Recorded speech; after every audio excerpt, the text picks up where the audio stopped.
السلام عليكم، ازيكم يا جماعه؟ عاملين ايه؟ كل سنه وانتم طيبين. بما اننا هنعمل سمك النهارده فقلنا نغير يا جماعه، بلاش سمك مشوي، احنا عملناه كتير. نعمل النهارده ايه؟ سمك في الفرن او سمك بالصلصه. معايا سمك بلطي ومعايا سمك قراميط، يلا نشوف هنعملهم ازاي.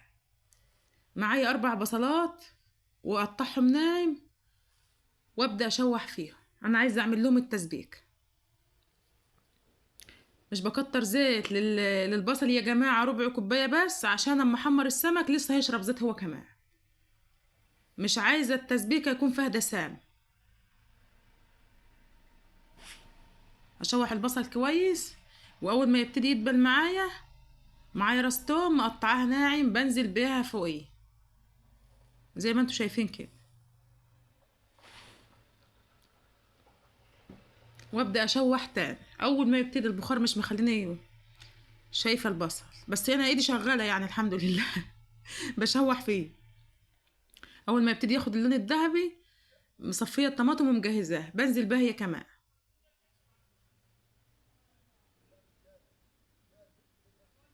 تمام كده.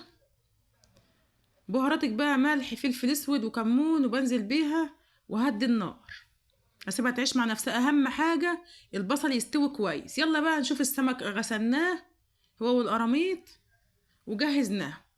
شايفين ما شاء الله، بميه ودقيق وليمون يا جماعه، مش اكتر من كده عشان السمك ما يتهريش.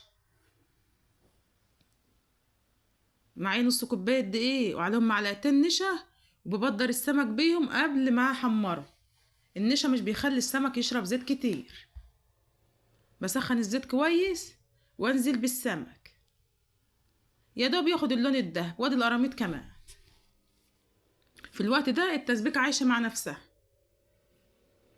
القراميط انا حطيتها في طاجن فخار يا جماعة، ولكن السمك انا حطيته في صينية.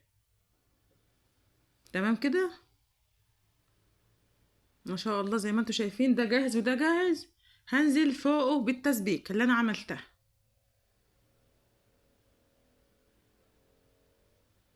شغلت الفرن وشغلت الشواية عشان وشه يتحمر زي ما انتوا شايفين. القراميط بتاخد نار شوية، السمك يعني بيستوي بسرعة.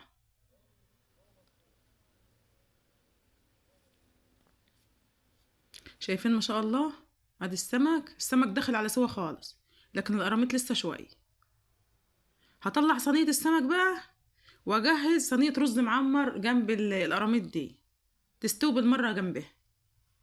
ما الفرن كده كده شغال. لو انت اول مرة تشوفين ما تنسناش باللايك والشير واشتراك يا جماعة، وحطوا اللايك بالله عليك، تحطوا اللايك. زي ما انتوا شايفين خلاص القراميط ما شاء الله استوت، والرز هو اللي لسه هياخد سوا شوية. ههدي عليه النار واسيبه شوية.